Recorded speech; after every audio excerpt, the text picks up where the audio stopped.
Yo voy a pedir a los demás que hagamos una oración para que la palabra que Dios ha puesto en mi corazón hoy compartir con todos ustedes sea de bendición, y tanto los niños que están en sus clases como nosotros que estamos aquí y los que están al otro lado sean bendecidos y ministrados con esta palabra que vamos a compartir en el día de hoy. Oramos al Señor. Señor, te damos muchísimas gracias por este culto que estamos celebrando en tu nombre, sabiendo que tú estás con nosotros aquí en medio, Señor. Gracias por tu fidelidad, gracias porque sentimos tu presencia, tu paz, tu calma. Y queremos pedirte ahora humildemente, Señor, que nos ayudes a exponer tu palabra y que sea de bendición para todos y cada uno de nosotros, Dios mío. Te damos muchas gracias porque siempre tu palabra nos habla, nos instruye, nos anima, nos fortalece, y queremos pedirte que una vez más sea así, Señor.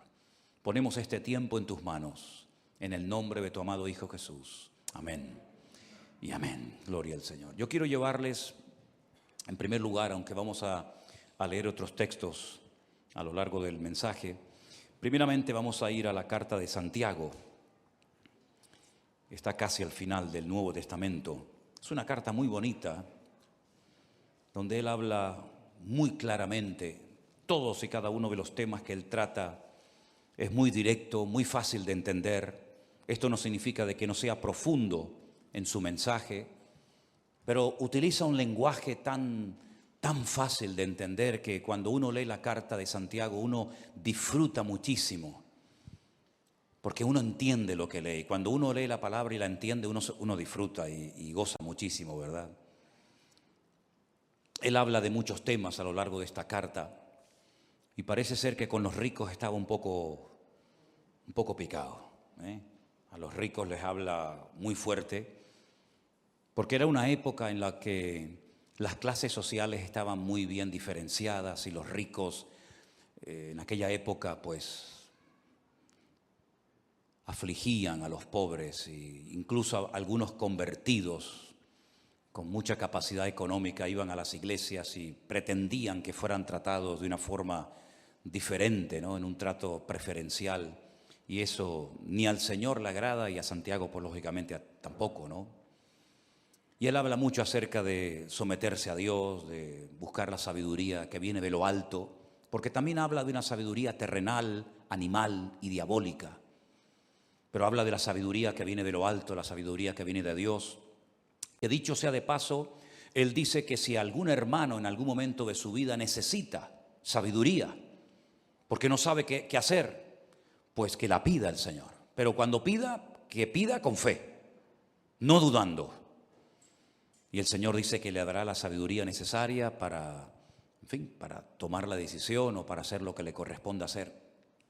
Habla acerca de la lengua.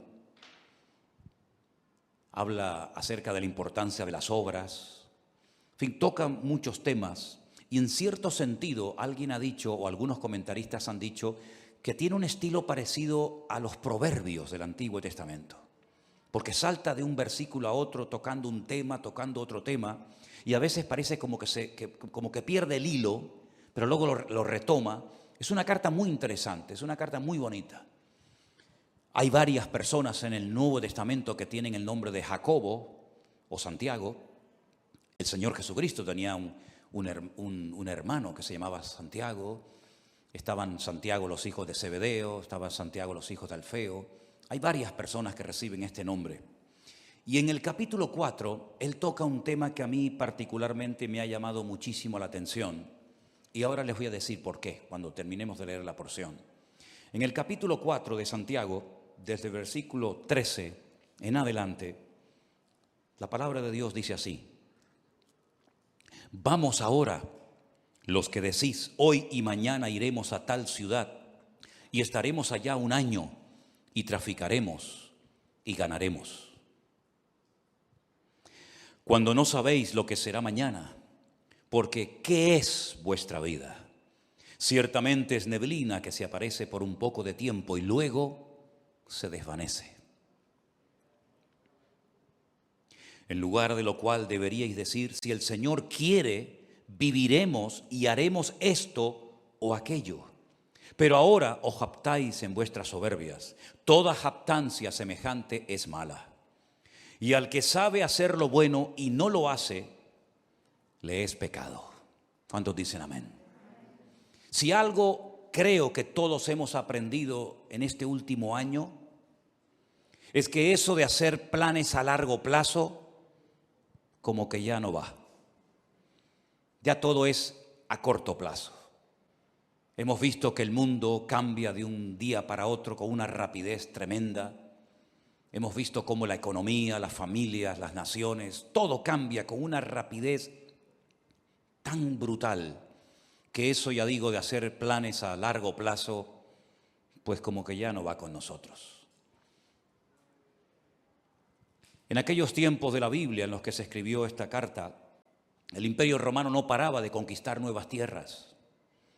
Y cuando conquistaba nuevos territorios, Roma tenía la costumbre de levantar nuevas ciudades y de invitar a la gente alrededor o de otras naciones a que fueran a vivir a esas ciudades. Y muchos judíos iban, porque el Señor les dio a ellos la capacidad de hacer negocios y de ganar dinero. Y muchos judíos iban a esas ciudades recién inauguradas para empezar una vida nueva.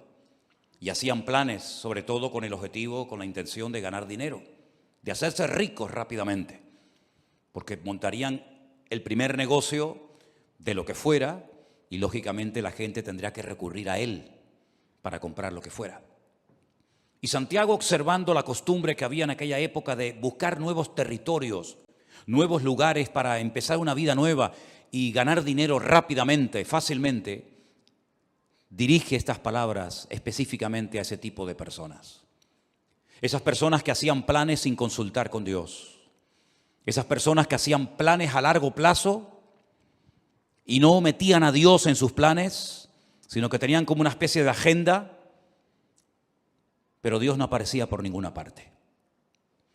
Y hay una clarísima advertencia para nosotros los creyentes hoy en día acerca de no hacer planes a largo plazo, porque es perder el tiempo y sobre todo cuando no consultamos con Dios podemos correr graves peligros. ¿Qué es la vida? Es el título del mensaje de hoy. Santiago dice que la vida es como una neblina que aparece por un poco de tiempo y cuando te das cuenta se ha desvanecido y se ha ido para siempre. La semana pasada fui a un tanatorio a darle la despedida a un hermano mucho más joven que yo, que tuvimos la oportunidad de conocerlo con 14 años y llevarlo a los pies de Cristo, y por un tumor que tenía en su cabeza, pues ya en este momento no está entre nosotros, sino que está en la presencia del Señor. Y algunos de ustedes lo conocieron, porque durante algún tiempo fue el batería de esta congregación, de esta iglesia, nuestro hermano Santi, que partía a la presencia del Señor la semana pasada.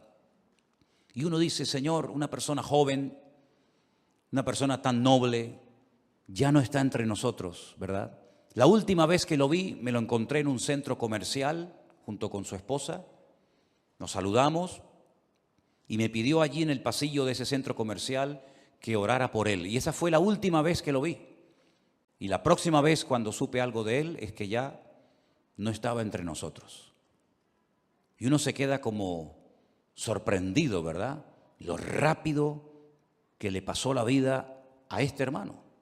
Pero esta semana, una hermana desde Bélgica, un matrimonio precioso con su niño, que han viajado en varias ocasiones con nosotros a Israel, me mandaba un WhatsApp pidiéndome oración por su marido, que necesitaba urgentemente un milagro en su vida. Lo llamé, él está en el hospital, o estaba en el hospital, hicimos una videollamada, nos vimos y le han diagnosticado un cáncer y le han dado 3 meses de vida. Un hermano que fue al médico, se encontraba mal y el médico le dijo, esto es lo que tienes y no hay nada que hacer. Y pensando en todo esto, leyendo estos versículos, yo decía, Señor, hacer planes hoy en día a largo plazo, ¿para qué sirve? Si capaz que hoy es el último culto que estamos aquí. ¿Quién sabe lo que nos depara la vida? ¿Quién sabe cuánto tiempo nos queda? ¿Quién sabe si algunos de los que están aquí tal vez no llegaremos a fin de año? Solamente Dios lo sabe. Él es el que da la vida y el que la quita cuando quiere y como quiere. Y muchas veces observo a creyentes cómo oran, cómo organizan su vida, y me doy cuenta de que sin darnos cuenta podemos caer en el error de hacer planes y proyectos y llenar la agenda con actividades.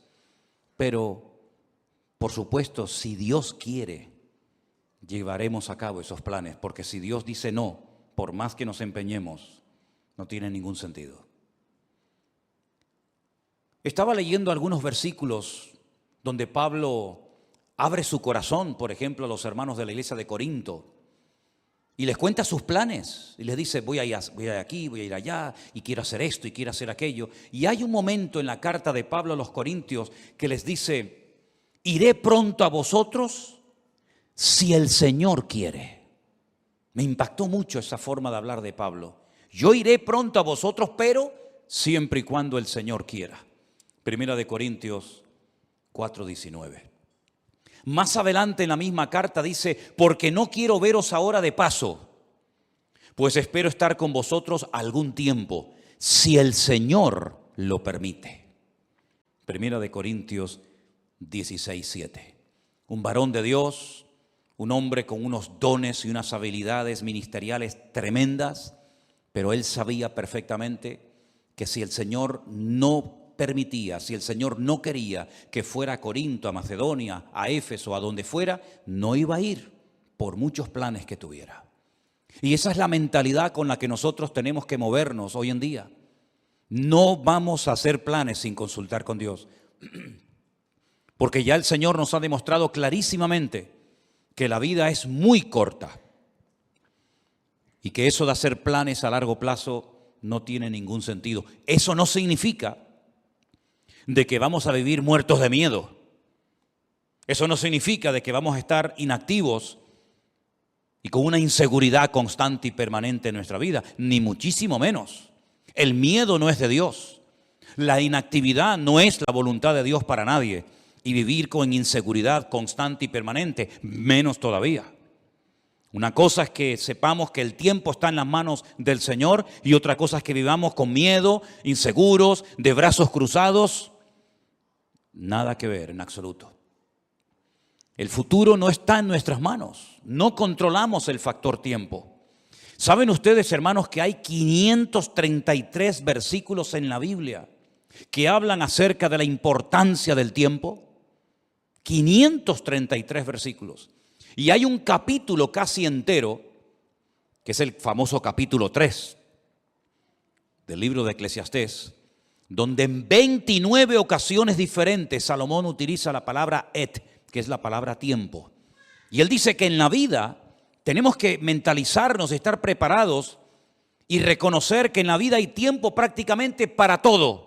Tiempo para morir, tiempo para vivir, para morir, tiempo para sembrar, tiempo para cosechar, tiempo para reír y pasarlo bien y tiempo también para llorar. Y él habla en 29 ocasiones de distintas circunstancias o situaciones en la vida en las que nos vamos a encontrar, porque prácticamente tendremos tiempo para todo. Me llama mucho la atención que Pablo le da mucha importancia al factor del tiempo y llega a decir, aprovechar bien el tiempo, porque los días son malos. También Salomón en esos proverbios, tantos que escribió, hay uno que aprendí hace muchos años que es el 27:1, que dice, no os jactéis del día de mañana, porque no sabes qué traerá de sí el día. No te jactes, como diciendo, bueno, yo controlo el presente, el mañana y el pasado mañana. No te jactes, no hables así, porque tú no sabes lo que va a traer el mañana. El mismo Señor Jesucristo nos enseñó en el Sermón del Monte que no tenemos que estar afanados ni preocupados por el día de mañana, sino que basta a cada día su propio afán. ¿Cuántos dicen amén? Estamos viviendo estos días con mucha expectativa y viendo a ver qué es lo que termina de suceder en este país de Kabul, de Afganistán, cuya capital es Kabul, ¿verdad? Donde hay una especie de calma tensa. Cualquier cosa puede ocurrir en cualquier momento. Fíjense la cantidad de miles y de miles de personas que están desesperadas, tratando de salir como sea de ese infierno. Y creo que fue ayer o antes de ayer, un terrorista suicida se metió en medio de esa multitud y se explotó y murieron 170 personas. Personas que jamás en la vida se les hubiera ocurrido que estando en aquel lugar esperando un avión, una salida, ese iba a ser el último día de su vida. Incluso algunos soldados que estaban ya a punto de salir para su país también perdieron la vida. No somos dueños de la vida, no somos dueños del mañana. Y por eso cada uno de nosotros tenemos que partir de la base de que lo que tengamos que hacer, hágalo pronto, antes de que sea demasiado tarde. También Salomón, que era un hombre que reflexionaba y meditaba sobre tantas cosas, en su libro de Eclesiastés dijo: acuérdate de tu Creador antes de que vengan los días malos, antes de que pierdas la visión, antes de que vengan los dolores, antes de que te quedes ciego, antes de que te vengan los problemas y de la vida, antes de todo eso, acuérdate de tu Creador en los días de tu juventud. ¿Tenemos al Señor presente en nuestros planes y en nuestros proyectos? Una vez escuché una entrevista que le hacían a un famoso cantante, donde decía que tenía su agenda llena para los próximos 5 o 6 años, si no recuerdo mal. Tener la agenda llena para los próximos 5 o 6 años. Y después vino el COVID y todo eso, y seguramente su agenda la tuvo que tirar a la basura. Yo no sé si tú llevas una agenda y unos planes y unos proyectos y unos sueños, pero como no metas al Señor en esos sueños, planes y proyectos, ¿quién te asegura a ti de que vas a poder cumplir con todos tus sueños y con todos tus objetivos? Por eso siempre le digo a la gente: ¿has orado y has consultado con Dios lo que has decidido hacer? ¿O simplemente te has limitado a informar a tus padres, informar a la iglesia, informar a Dios de lo que tú ya en tu corazón has decidido hacer? Esa es una mala costumbre. Por eso Santiago dice que el que sabe hacer lo bueno y no lo hace, está pecando. Y pecamos cuando informamos a Dios de los planes que ya hemos decidido llevar a cabo. Esa no es la actitud de un cristiano maduro. La actitud de un cristiano maduro que quiere agradar a Dios tiene que ser: Señor, esta es tu voluntad. ¿Quieres que haga esto? ¿Quieres que me dedique a esto? ¿Quieres que me quede aquí? ¿Quieres que me vaya para allá? En otras palabras, Señor, no quiero forzar circunstancias. No quiero que respaldes mis planes si no coinciden con tus planes. Que no se haga nunca nuestra voluntad, sino la de Dios en nuestras vidas. ¿Cuántos dicen amén?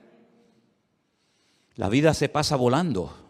Curiosamente, el otro día Miriam estaba así como un poco mosqueada porque no le hace gracia cumplir 25 años. ¡Oh, qué tragedia! 25 años. Qué tremendo, ¿no?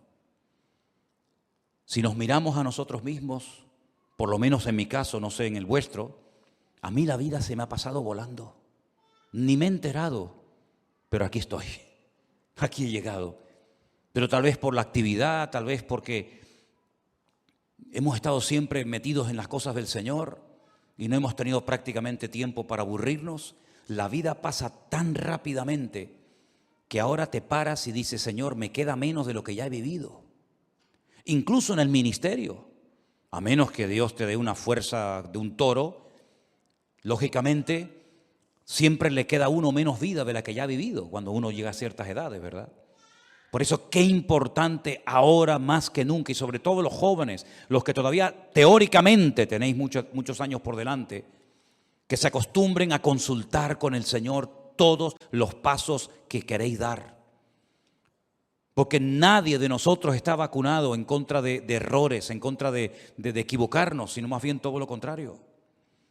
Yo recuerdo pasajes en la Biblia que me han hecho reflexionar mucho, como por ejemplo un día cuando el rey David le comenta al profeta Natán que tiene en su corazón el plan, el proyecto, la idea de construirle una casa a Dios, un templo.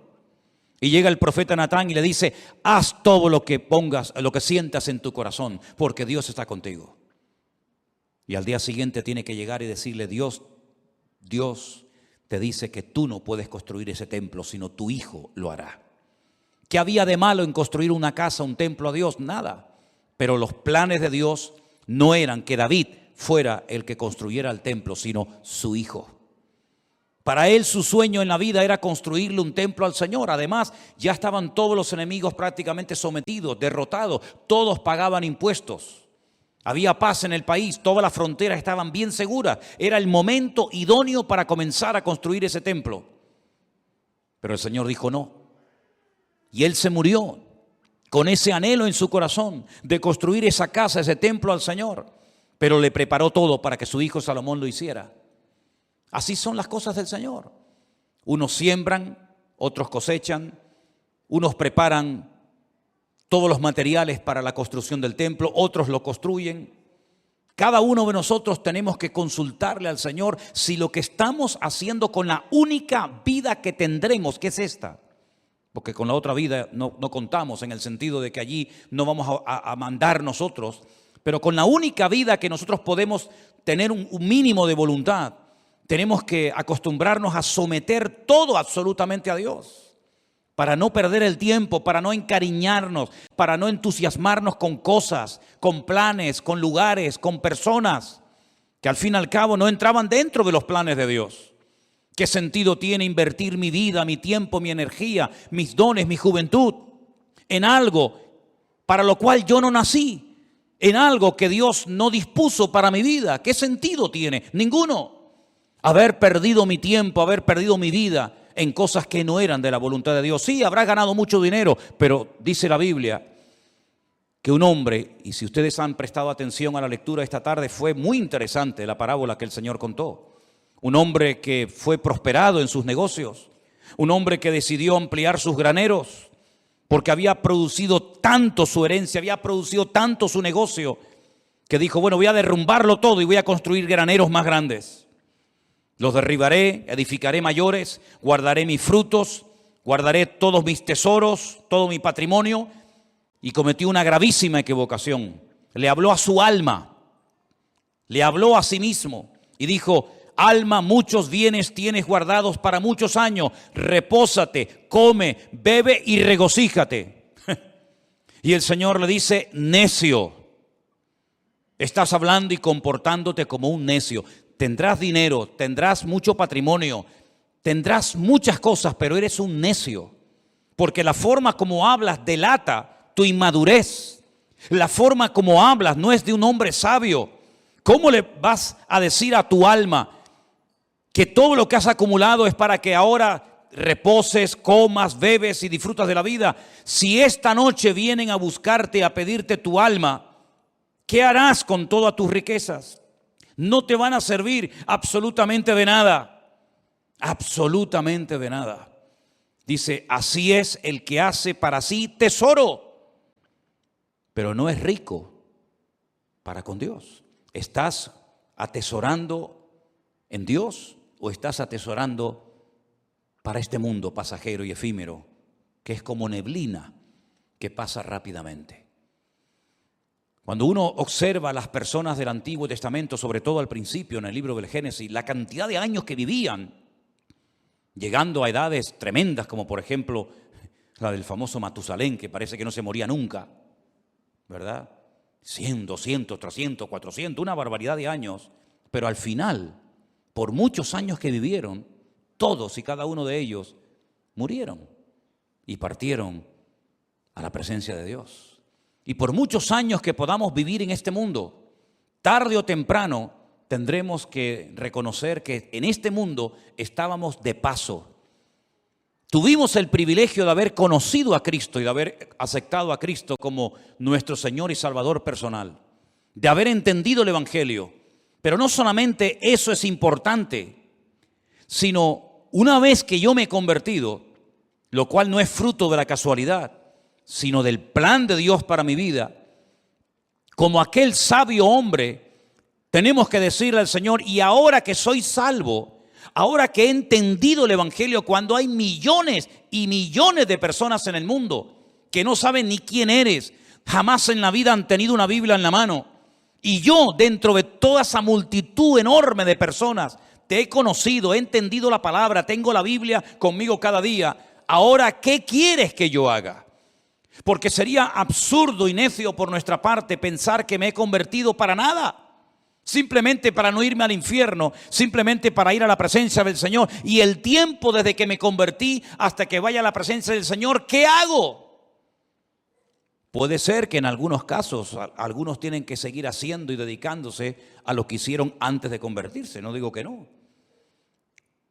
Pero por ejemplo el apóstol Pablo o Saulo de Tarso recién convertido tuvo el valor de preguntarle al Señor, ¿qué quieres que haga? Porque teóricamente, lo humanamente, lo lógico hubiera sido volver a Jerusalén, contarle a los que te enviaron que tuviste una experiencia que te cambió la vida y seguir con tu tradición, con tu ley, con tu mundo de rabino, etcétera, etcétera. Pero fue valiente y se atrevió a decirle a Dios, ¿y ahora qué quieres que haga?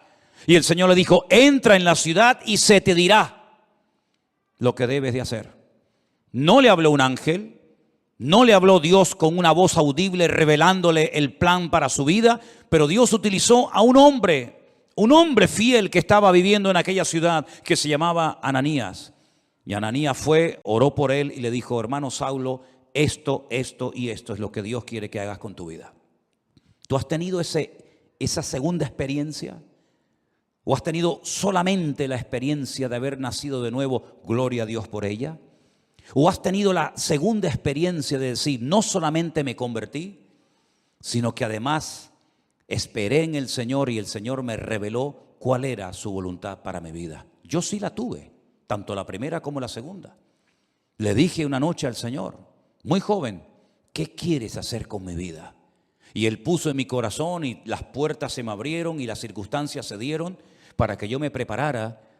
Y en los últimos 40 años de mi vida he estado sirviendo a Cristo, lo cual ha sido la mejor decisión que he tomado en toda mi vida. Y lo que lamento es que no podré tener tal vez otros 40, 50 o 60 años sirviendo al Señor, porque hay tanto por hacer. Hay tantas vidas que aún no han conocido a Cristo. Hay tanta palabra que aún queda por enseñar. Pero gloria al Señor que en la Biblia vemos que uno moría y Dios automáticamente levantaba a otro. Me imagino que para el pueblo de Israel habrá sido una tragedia, una pérdida tremenda el haber perdido a Moisés, porque además ni pudieron enterrarlo, porque se fue una mañana a orar al monte y nunca más volvió, porque dice que Dios lo enterró y nadie sabe dónde Dios lo metió. Y me imagino que algunos habrán dicho, ¿y ahora qué hacemos? El Señor levantó a otro hombre llamado Josué. Amén, hermanos. Y Josué terminó la tarea que Moisés no pudo acabar, que era la de introducir al pueblo de Israel en la tierra prometida y después distribuir la tierra proporcionalmente a todas y a cada una de las tribus, de las familias. Y cuando muere Elías, aquel hombre valiente, aquel hombre que Dios usó tanto, alguien habrá dicho, bueno, ¿y ahora? ¿Ahora cómo Dios nos va a hablar si no hay nadie? Claro que había alguien. Dios levantó a un Eliseo. La tragedia fue que cuando murió Eliseo no hubo otro que se levantara como él. Y hoy en día tenemos que partir de la base de que nos complementamos los unos a los otros. Y uno llega hasta un punto y el otro sigue de ese punto al siguiente y así sucesivamente. Y tenemos que pedirle al Señor, Señor, ¿para qué me has traído a este país? ¿Para qué me has traído a esta iglesia? ¿Por qué he conocido este ministerio? ¿Por qué te he conocido a ti? El otro día paseando por la calle, oía a algunas personas hablar y conversaciones y yo decía, Señor, no sé cómo hoy en día hay gente que es capaz de vivir sin Dios. Vidas huecas, vidas vacías, no tienen tema de conversación, siempre hablan de lo mismo. Pones la televisión y llega un momento que dices, Dios mío, me siento como un bicho raro. Todo lo que oigo es como en otra frecuencia completamente diferente a la que nos tenemos que mover los creyentes. Vemos una necesidad tremenda en Afganistán. Bueno, yo no hablo el idioma de ellos ni mucho menos, pero hasta te entran las ganas de decir, Dios mío, me gustaría ir para allá para poder evangelizarles y poder hablarles de Cristo, ¿no? Y como Afganistán hay 20.000 lugares en el mundo donde hay tanta necesidad de tanta gente que no conoce al Señor. Y después, por otra parte, te encuentras a un montón de creyentes aburridos, que no le encuentran sentido a su vida. Creyentes que pasan los días, las semanas, los meses y los años, y cuando no le duele aquí, le duele allá, y cuando no le duele allá, le duele por allá, y siempre soy yo, mi necesidad, mi economía, mi dolor, mi artrosis, mi artritis, mi no sé qué. Y yo digo, pero Dios mío, ¿cuándo nos vamos a dar cuenta de que no estamos en esta vida para perder el tiempo? Sino que estamos en esta vida para cumplir con el propósito por el cual tú permitiste que yo naciera y volviera a nacer de nuevo al conocerte a ti. ¿Qué es la vida? Neblina, lo dice bien claramente la palabra de Dios. Es una neblina. Cuando te das cuenta, llegas a los 25, a los 30, a los 40, a los 50, a los 60, a los 70, a los 80 y vamos a parar ahí. Y uno dice, ¿y qué son 80 años? ¿Qué son 90 años? Me acuerdo un día fui a ver a mi abuelo en los últimos días ya de vida que le quedaban. 106 años tenía en ese momento cuando hablé con él y se me queda mirando y me dice, ¿y yo por qué vivo tanto? ¿Por qué vivo tanto? No me muero nunca, me dice. He enterrado a todos mis amigos, he enterrado a montones de gente. Y se cumplió aquello que decía mi padre, el viejo, el abuelo nos va a enterrar a todos, porque todos se morían menos él. Pero al final murió, se le acabó la pila. Y uno dice, madre mía, 106 años. ¿Y qué son 106 años? No es nada, es neblina que pasó. Duró un poco más la neblina ese día, pero al final la neblina terminó también disolviéndose. Hay un versículo en la Biblia, en el libro de Eclesiastés, vengan conmigo por favor al capítulo 3, muy interesante, donde Salomón, reflexionando acerca de lo que es la vida, las distintas circunstancias, momentos y experiencias que vamos a tener, él dice lo siguiente: ¿qué provecho tiene el que trabaja de aquello en que se afana? Eclesiastés 3:9. ¿Qué provecho tiene? ¿Cuál es el objetivo? ¿Cuál es la finalidad de aquello en lo que me afano? Dice Salomón, yo he visto el trabajo que Dios ha dado a los hijos de los hombres para que se ocupen de él. Todo lo hizo hermoso en su tiempo y ha puesto eternidad en el corazón de ellos, sin que alcance el hombre a entender la obra que ha hecho Dios desde el principio hasta el fin. Yo he conocido que no hay para ellos cosa mejor que alegrarse y hacer bien en su vida. Y también que es don de Dios que todo hombre coma y bebe y goce el bien de toda su labor. He entendido que todo lo que Dios hace será perpetuo. Sobre aquello no se añadirá ni de ello se disminuirá, y lo hace Dios para que delante de él teman los hombres. Aquello que fue, ya es, y lo que ha de ser fue ya, y Dios restaura lo que pasó. Es como un círculo, ¿verdad? Unos van, unos vienen, unos mueren, unos nacen. Pero las lecciones que el Señor ha grabado a fuego en nuestros corazones en este último año, creo que no tenemos que olvidarlas nunca en la vida. Dios nos está dando oportunidades hoy en día más que nunca para que podamos hacer lo más importante que podemos hacer, que es servir a Dios, servir a su obra y dar la vida en rescate por muchos. ¿Cuántos dicen amén? Nadie de los que están aquí en esta tarde que ha conocido el Evangelio tiene por qué sentirse inútil, que no sirve para nada, que no está capacitado, que no sabe. Déjense de excusas, hermanos. Todos y cada uno de los que estamos aquí hemos sido llamados específicamente por el Señor. Primero para que le conociéramos a Él. Pero ya le conoces, ya está, gloria a Dios.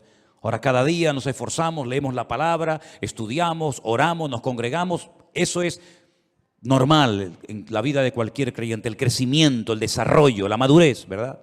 Pero la actividad propia de cada miembro es insustituible. Nadie puede ocupar tu lugar en el cuerpo, porque cada uno de nosotros tenemos una función que cumplir. Y la Biblia dice que una iglesia sana es cuando cada miembro reconoce para qué está en ese cuerpo, cuál es su función y cuál no es su función. A veces veo gente que se quiere dedicar a lo que Dios no lo ha capacitado, en vez de dedicarse y ocuparse a lo que Dios sí le ha capacitado. No tienen que imitar a nadie, no tienen que frustrarse diciendo, a mí me gustaría cantar o predicar o hacer o ser como aquella otra persona. No, porque no es así como tenemos que movernos en el reino. Tenemos que decirle al Señor, Señor, ¿cuál es mi función? Y dice la Biblia que hay miembros en el cuerpo que parece que no sirven para nada, pero a la hora de la verdad son a veces los más necesarios. Y hoy en día necesitamos un ejército de hombres y mujeres que pasen tiempo orando a Dios. Hay tantas necesidades. Una de las cosas que más me golpea el alma cada día es cuando recibimos cientos de peticiones de auténticas tragedias, de niños que se están muriendo, de familias destrozadas, de gente que le han diagnosticado un cáncer, de gente que se encuentra, y es todos los días, peticiones y peticiones y peticiones, y necesitamos un ejército de personas que tomen conciencia de la realidad del mundo espiritual. El mundo espiritual está cambiando de una forma galopante, tremenda, y espero equivocarme en lo que voy a decir, el tiempo lo dirá, pero probablemente cambios aún más brutales, más bruscos que los que hemos experimentado en este último año están en el horizonte. Desde hace años, simplemente para ponerles un pequeño ejemplo, desde hace años Israel viene advirtiendo al mundo del peligro de que una nación árabe se haga con armas atómicas. No hay ninguna nación árabe hoy en día en el mundo que disponga de armamento nuclear, ninguna. Pero hay una que Israel viene años diciendo están preparándose para tener su armamento nuclear, y me refiero concretamente a Irán, la antigua Persia. El Estado Mayor del Ejército de Israel acaba de anunciar hace unos días algo que muchas veces no aparece en los medios de comunicación, que en menos de 2 meses se calcula que Irán ya puede tener su armamento nuclear preparado y dispuesto. ¿No les ha sorprendido la velocidad y lo rápido con lo que están saliendo los soldados norteamericanos, por ejemplo, de Afganistán, donde han estado 20 años? ¿Por qué tanta prisa? ¿Por qué tanto apuro? Parece que hay que salir ya. ¿No lo podían haber hecho hace años de una forma más escalonada, mejor organizada? ¿Por qué tanto prisa? Porque Estados Unidos no puede permitirse el lujo de tener a 400,000 soldados en un país haciendo prácticamente nada, sabiendo lo que se viene encima. Israel se está preparando para atacar Irán. No puede esperar que Irán le ataque, porque si Irán le ataca, lo destruye. Israel tiene que pegar primero para no ser destruida. Si en los próximos meses, como se comenta, Israel decide atacar Irán porque sabe que le queda poco tiempo, menos de 2 meses, para decir vamos a por ellos, el mundo va a cambiar completamente. Por eso cuando veo a creyentes hablando de vanidades, de modas, de cosas ridículas y absurdas, yo digo, pero no son conscientes de la que se nos viene encima. Si este hecho, que espero que se dilate en el tiempo, se va a llevar a cabo en los próximos meses, nuestra vida va a cambiar para siempre. Y puede ser el inicio perfectamente de una tercera guerra mundial, donde se van a utilizar una serie de armas que no se han utilizado jamás, y donde los bloques bien posicionados, los chinos, los rusos, los árabes, Occidente, Oriente, ya cada uno sabe dónde colocarse y qué fichas mover en el tablero. Por eso lo que tengamos que hacer, queridos hermanos, vamos a hacerlo pronto, porque el tiempo se acorta y no hay tiempo que perder. Y la palabra del Señor nos enseña que Cristo viene pronto, pero antes de que el Señor venga, dará un tiempo de gracia para que el hombre conozca el Evangelio. Pero dice, ¿cómo creerán si no hay quien les predique? no tenemos que decir que no ha habido personas que se han convertido, vamos a decir, entre comillas, solas. Sí, hay algún caso por ahí, sí. Alguna persona que se compra una Biblia, que viene a una iglesia, sí, pero son los menos. El sistema de Dios es que la iglesia se ponga las pilas y predique el evangelio a tiempo y fuera de tiempo. Y la Biblia dice que antes de la venida del Señor habrán una serie de señales que ya se están dando y que probablemente muchos de nosotros las veamos y por lo tanto ya no hay tiempo que perder. Sé sabio con la utilización de tus recursos económicos. Sé sabio con tu tiempo. Organízate de tal manera de que tengas tiempo para estudiar las profecías, para prepararte, para servir al Señor. Y mira, y cualquiera, sea pastor o no sea pastor, lleves un año, lleves poco tiempo, cualquiera puede ir a una librería cristiana y comprar 100, 200 Nuevos Testamentos, Biblias, y salir por el barrio un día y regalárselas a esos jóvenes que están ahí en la calle, o al señor este que está en el bar que saludas todos los días. Cualquiera de nosotros puede acercarse a una persona y decirle, oye, mira, quiero regalarte algo que te va a venir muy bien, un libro, una Biblia, un Nuevo Testamento, invitarlo un día al culto, darle una tarjeta, que hay cientos de tarjetas todavía por ahí sin repartir, donde aparece la página web de la iglesia, los canales de Facebook y de YouTube, para que puedan escuchar la palabra de Dios. ¿Sabes cuántas miles? Y ya puedo hablar de miles, ¿Sabes cuántas miles de personas viendo las redes sociales se han reconciliado con el Señor y han conocido a Cristo como su Señor y Salvador personal en este último año? Es incontable el número. Es incontable. Me decía uno de los colaboradores que tenemos en Centroamérica, en Costa Rica, y dice, pastor, es imposible controlar esto, ya perdimos el control. Ya ni siquiera los grupos de WhatsApp nos sirven porque ya hemos llegado a un límite en el que ya ahora tenemos que comenzar a meter a la gente en otros sistemas porque ya el WhatsApp se nos ha quedado corto. Cientos y cientos y cientos y cientos, miles de personas. Me decía Priscila el otro día, que es una de las que atiende los correos, un promedio de 100 y pico correos cada día, ¿sí o no?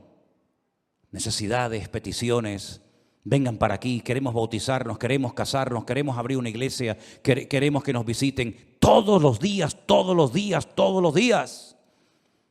Por eso, mis queridos hermanos, no hay tiempo que perder.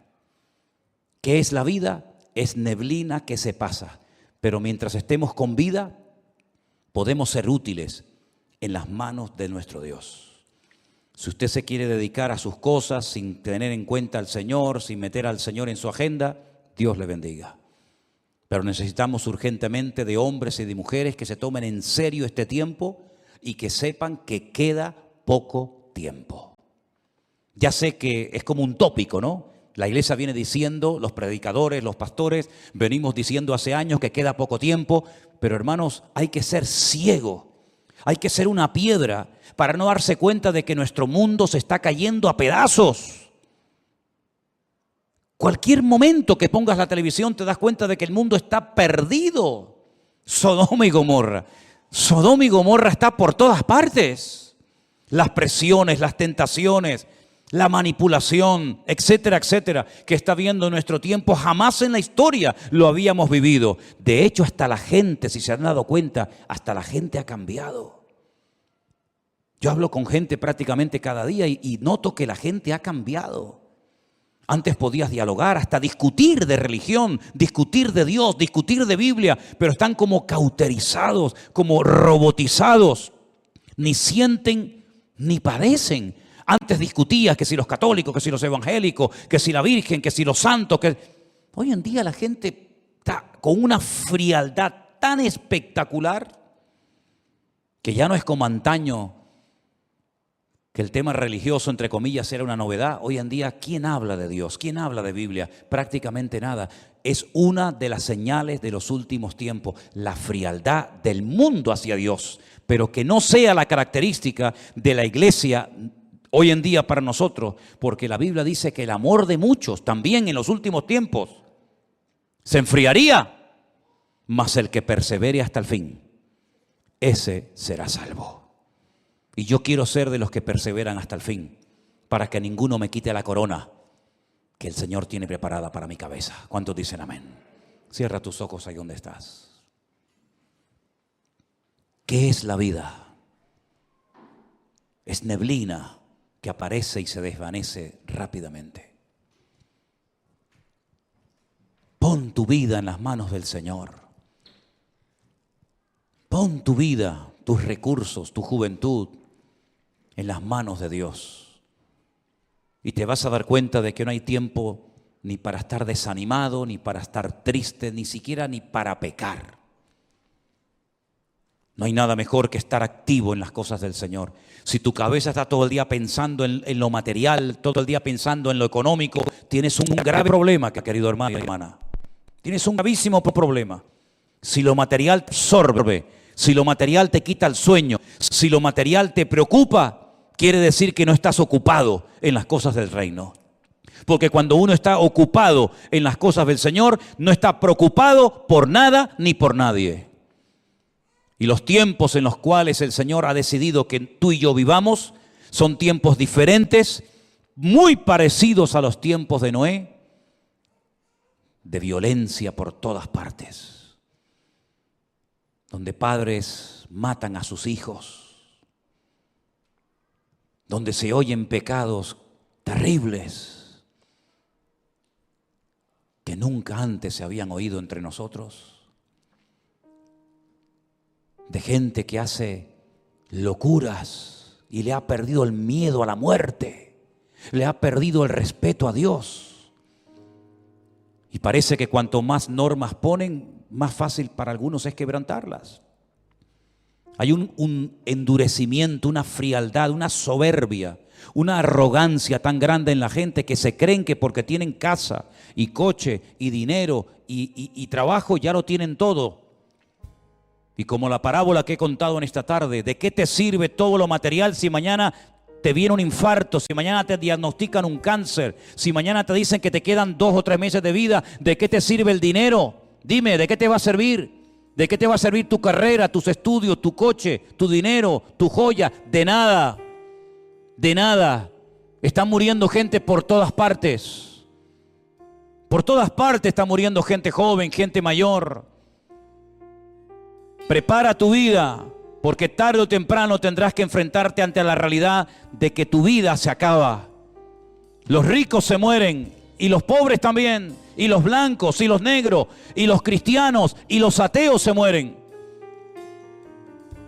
Es ley de vida, y por eso es muy importante que tú digas, ¿qué estoy haciendo con mi vida, con mis hijos? ¿Quién está atendiendo a mis hijos? ¿Qué están aprendiendo mis hijos en la escuela? ¿Qué basura le están metiendo a mis hijos en las clases? Y tú no te enteras porque estás en tu mundo, estás en un mundo desconectado de la realidad, donde tus hijos a veces prefieren ir al amigote del barrio, hacerle la pregunta que le deberían haberle hecho a su padre, pero su padre está muy ocupado y su madre está también muy ocupada. Es tiempo de buscar a Dios. Ya no hay tiempo que perder. La gente está atontada, la gente está perdiendo el tiempo en boberías, en tonterías, y no se dan cuenta de que esto se acaba y Cristo viene pronto. Y puedes reírte, puedes burlarte, puedes hacer lo que quieras, pero la realidad es la misma. La semana pasada te acabo de decir, fui a enterrar a un amigo mío, un hermano más joven que yo. Y esta semana hablé por videoconferencia con otro hermano que le han dado 3 meses de vida y estamos orando para que Dios haga un milagro en su vida. Un hombre bueno, con un hijo, con una esposa, un hombre fiel, pero que le ha tocado esto en la vida. ¿Y quién no te dice a ti que mañana te puede tocar a ti? ¿O qué te crees que vas a vivir aquí en esta vida toda la eternidad? Estamos de paso, queridos hermanos y amigos. ¿Saben cuánta gente cada día muere sin esperanza? ¿Saben cuánta gente se quita la vida? ¿Saben cuántos jóvenes están aburridos porque no tienen nada? Ni trabajo, ni estudio, ni familia, ni nada. Es tiempo de hablar de la esperanza y de la fe que tenemos en nuestro Dios, porque solamente Dios puede salvar a España. Ningún partido político, ningún hombre puede salvar esta nación. Esta nación está en coma hace muchos años. El mundo está en coma. Las familias están destruidas.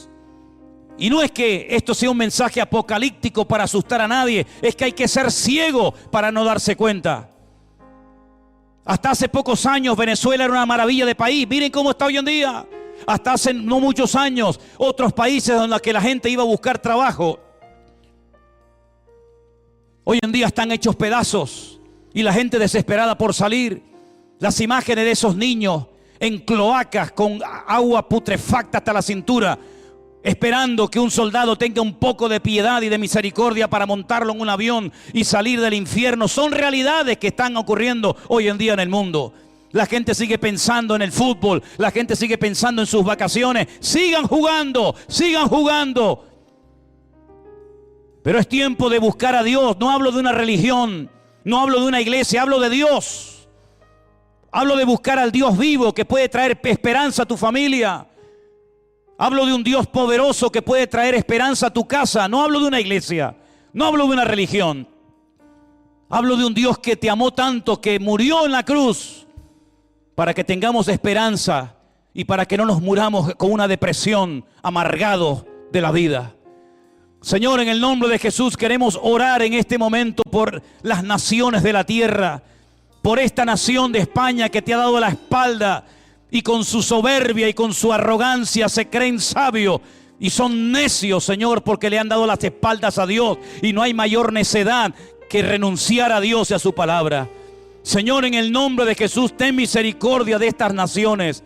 Usa a tu amada iglesia en este tiempo para que podamos en el nombre de Jesús llevar este mensaje de vida, de esperanza, de fe y de amor a miles de corazones que hoy están desesperados, que hoy no tienen ganas de vivir, sin trabajo, enfermos, desilusionados de la vida, hartos de todo. Señor, úsanos.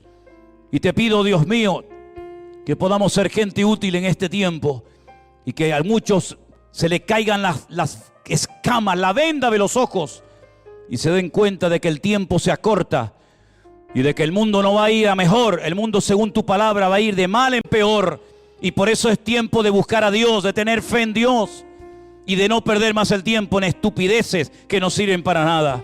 Señor, ayúdanos, guárdanos, Padre Santo, de las vanidades de este mundo, de perder el tiempo, y ayúdanos, Señor, a mantener